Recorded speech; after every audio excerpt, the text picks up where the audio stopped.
طلعت سعید صاحب ہیں جی لاہور سے، وہ کہتے ہیں کہ مختلف سیاسی رہنماؤں کے بیانات اور سوشل میڈیا پہ عمران خان کے بارے میں ڈاکٹر اسرار کے بیان کو مسلسل اچھالا جا رہا ہے کہ عمران خان یہودی ایجنٹ اور اسلام دشمن طاقتوں کی کٹ پتی ہے۔ میرا سوال یہ ہے کہ کیا واقعی ڈاکٹر اسرار احمد نے ایسا کو بیان دیا تھا؟ کہ آپ حقیقت سے واقف ہیں؟ دیکھیں بھائی، بات سنیں، ایک بنیادی بات پہلے میں عرض کر دوں کہ میری نظر سے اس طرح کا کوئی بیان گزرا نہیں، اور ڈاکٹر اسرار اپیرنٹلی میں ان کو جانتا نہیں، سوائے کہ جیو کے ایک دو پروگرامز کراچی میں ہوئے تھے، ان سے میرا آمنا سامنا ہوا تھا، otherwise I don't know about the man, so میں نہیں کہہ سکتا کہا نہیں کہا، لیکن اگر کہا تو یہ فضول ترین بات ہے، فضول ترین بات۔ یہ دیکھیں، میں ایک بات میں سمبولک کر رہا ہوں، یہ علامتی بات ہے کہ اب مائک ٹائسن یا محمد علی لیجنڈ ہمارا جو باکسر ہیں، وہ کوڈو کے خلاف سازش کریں گے۔ پتہ کیا ہمارے خلاف کسی نے کیا سازش کرنی؟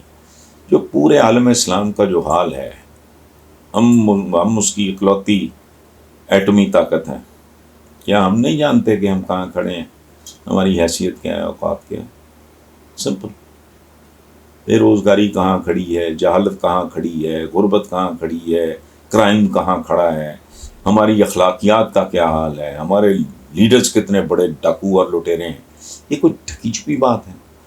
عالم اسلام کے اپنے اندر صدیوں سے کوئی آپ کو اتحاد نظر آتا ہے؟ تو میری سمجھ سے باہر ہے کہ ویسٹ جو چاند اور مریخ پہ جا چکا ہے، اور ابھی ریسنٹلی پاکستان کا آپ اندازہ لگائیں کہ میڈیا پہ بھی کسی نے بات نہیں کی، کوئی اب نہ پرنٹ میڈیا پہ، نہ الیکٹرانک میڈیا پہ، نہ کسی پولیٹیشین نے بات کی۔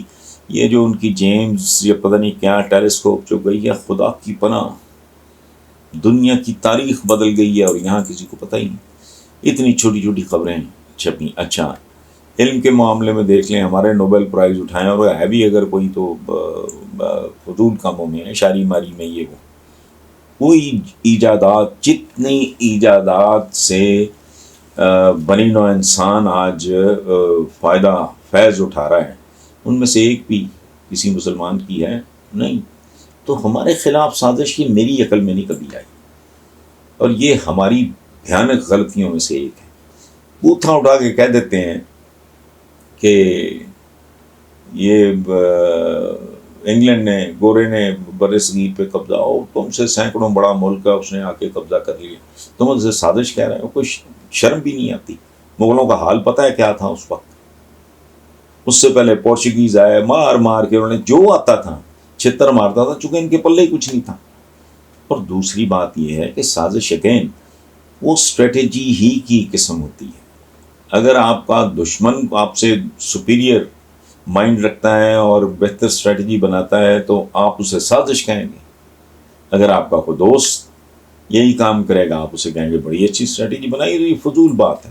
اسلام دشمن قوتوں کا کیا ہے؟ تو چند کروڑ یہودیوں نے پوری دنیا کو نچایا ہوا ہے، آگے لگایا ہوا ہے، تو مطلب آپ کے خلاف کر کے کسی نے کرنا کیا ہے؟ مجھے بتائیں۔ ہم ایٹمی طاقت ہیں جی، عالم اسلام کا قلعہ ہیں، فلاں ہیں، یہ سارے ہمارے پہلے ہی چند سالوں میں 2.25 اشروں میں ملک 2 لخت ہو گیا۔ وہ اس میں کدھر عالم اسلام کے خلاف سازش؟ شیخ مجید بھی اس میں شامل تھا، فلاں بھی شامل تھا، تو بھٹو بھی شامل تھا، تو یہ بھی شامل تھا۔ تو مجھے نہیں سمجھ آتی، یہ سوچ ہی غلط ہے، یہ منفی سوچ ہے، اور پسماندہ پست ذہن اس طرح سوچتا ہے۔ ادروائز نہیں، دنیا میدان جنگ ہے، میدان کارزار ہے، اس میں جس نے لیڈ کرنا ہے وہ لیڈ کرے گا، جس نے غلبہ حاصل کرنا ہے وہ کرے گا۔ اور ہمارے ساتھ تو رب العالمین کا وعدہ ہے کہ بے شک تم غالب آؤ گے اگر تم مومن ہو۔ سو اگر تم غالب کی بجائے بالکل ہی مغلوب ہو تو پھر اپنی کرتوتوں پہ بھی تھوڑا غور کرو۔